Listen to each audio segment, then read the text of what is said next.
Innal hamdalillah nahmaduhu wa nasta'inuhu wa nastaghfiruh wa na'udzu billahi min shururi anfusina wa min sayyiati a'malina man yahdihillahu fala mudilla lahu wa man yudlil fala hadiya lahu asyhadu an la ilaha illallah wahdahu la syarika lahu wa asyhadu anna Muhammadan 'abduhu wa rasuluh la nabiyya wa la rasula ba'dah. Amma ba'du, kita lanjutkan materi kita pada pekan yang kedua, yaitu pada bab sifatul huruf, di mana di pekan pertama kita telah menyelesaikan pada materi makharijul huruf, di mana kita di sana menemukan ada beberapa huruf yang tempat keluarnya sama. Maka tidaklah kita bisa membedakan mereka kecuali dengan mengetahui sifatnya. Maka bab sifatul huruf ini sangat berkaitan erat dengan bab makharijul huruf, dua bab inti sebagai pondasi dasar kita untuk bisa menguasai ilmu tajwid. Maka pada video yang pertama ini kita fokus pada sifatul huruf yang memiliki lawan.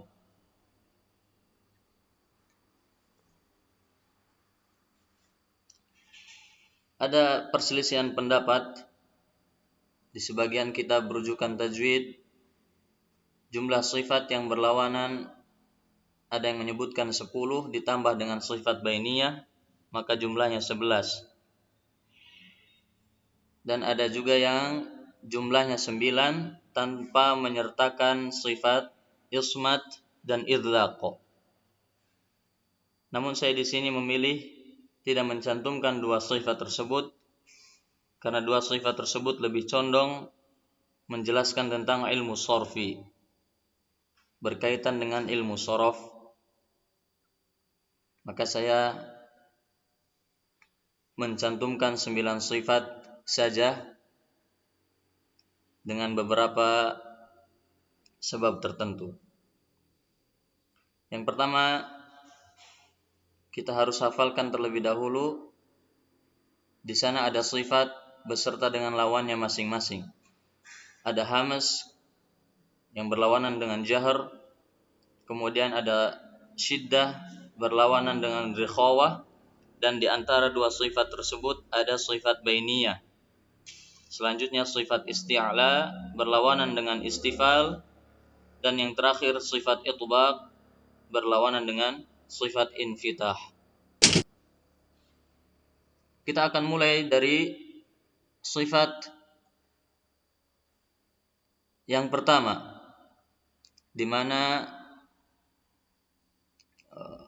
materi ini sudah saya sampaikan sejak mulai hari Senin pekan ini, dan saya sudah mencantumkan setiap pengertian beserta huruf-huruf yang ada di dalamnya. Maka pada sifat yang berlawanan yang pertama ini, yang perlu kita hafalkan adalah huruf-huruf pada sifat hamas, karena jumlahnya lebih sedikit dibandingkan jahar. Huruf hamas itu ada 10. Ada fa, ha, tha, ha, shin, kha, shad, sin, kaf, dan ta. Adapun setiap pengertiannya bisa antum hafalkan karena sudah saya sampaikan. Maka pada video kali ini saya akan lebih fokus mempraktekkan setiap huruf-huruf yang ada. Adapun hamas adalah mengalirnya udara saat pengucapan pada sebuah huruf, yaitu pada sebuah huruf 10 huruf yang ada pada sifat hamas. Dan 10 huruf ini masing-masing mengeluarkan udara dengan caranya masing-masing. Ada huruf fa yang mengalirkan udara melalui celah antara pertemuan bibir bawah dengan gigi seri atas. Af, maka keluarlah udara dari situ. Kemudian ha yang keluar dari tenggorokan bagian tengah, ah. Kemudian huruf tha ujung lidah bertemu dengan gigi seri atas, as, as, keluarlah udara dari seri itu. Kemudian huruf ha dari tenggorokan bagian bawah, ya, bersampingan dengan huruf ha. Kalau ha dari tenggorokan bagian tengah, ha ke bawah sedikit, maka keluarlah dari situ huruf ha. Ha, ah, mengalir dari dua pita suaranya. Kemudian huruf shin, ya, yang mana dua sisinya adalah punggung lidah bertemu dengan langit-langit atas, dan jumlah udara pada huruf shin ini cukup deras. Oleh karena itu ada sifat terusan khusus untuk huruf shin disebut sifat tafasyi, yaitu udaranya menyebar ke seluruh penjuru rongga mulut, ash, sehingga jumlah udaranya lebih banyak dibandingkan 9 huruf yang lainnya. Kemudian huruf kha, dari tenggorokan bagian atas. Huruf shad ujung lidah bertemu dengan gigi seri yang bawah disertai dengan menaiknya pangkal lidah, as,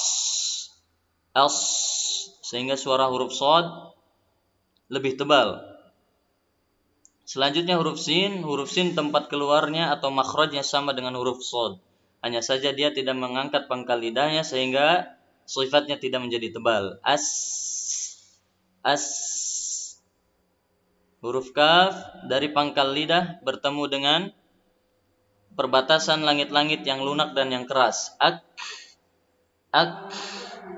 Dan yang terakhir huruf ta, ujung lidah bertemu dengan gusi atas. At. Adapun huruf-huruf jahar maka udaranya tertahan. Misalkan seperti huruf ba, ab, jim, aj, ad, huruf dod, dan seterusnya.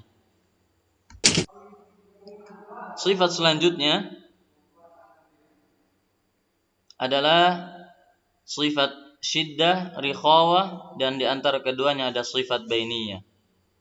Bisa antum hafalkan terlebih dahulu huruf-huruf syiddah yang jumlahnya ada 8.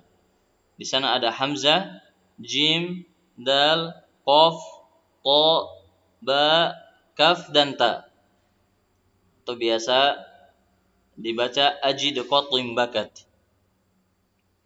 Maka 8 huruf inilah yang suaranya tertahan. Mengapa demikian? Karena dua sisi pertemuan pada makhrajnya rapat. Bisa kita buktikan ketika 8 huruf ini harokatnya sukun atau kondisinya sukun, maka suara yang mengalir akan buntu. Contohnya huruf ba, ab, tertahan disebabkan bibir atas dengan bibir bawah tertutup rapat, maka tidak ada celah untuk mengalirnya suara. Begitu pula dengan 7 huruf sisanya. Adapun rikhawah itu lawannya dari syiddah, yaitu pertemuan dua sisi pada makhraj hurufnya terbuka, seperti huruf ha, sehingga bisa mengalir dengan mudah. Shin, ash, tidak ada halangan di sana karena dua sisinya tidak tertutup rapat. Adapun bainiyah adalah sifat pertengahan antara syiddah dan rikhawah. Hurufnya ada 5, lam, nun, ain, mim, ra atau lin umar. Maka 5 huruf ini dua sisinya rapat, namun rapatnya tidak sempurna. Kita ambil contoh seperti huruf mim. Kalau kita perhatikan dua sisi mim, yaitu bibir bawah dan bibir atas tertutup rapat. Namun mengapa masih bisa mengalirkan suaranya? Karena masih ada suara dari rongga hidungnya. Atau contoh lain seperti huruf ro, ujung lidah dengan langit-langit tertutup rapat namun tidak sempurna disebabkan huruf ro sifatnya bergetar. Jadi celah terbuka kemudian tertutup, terbuka tertutup disebabkan getaran di ujung lidah pada huruf ro, ar. ar. Dan begitu pula dengan huruf-huruf bainiyah yang lainnya.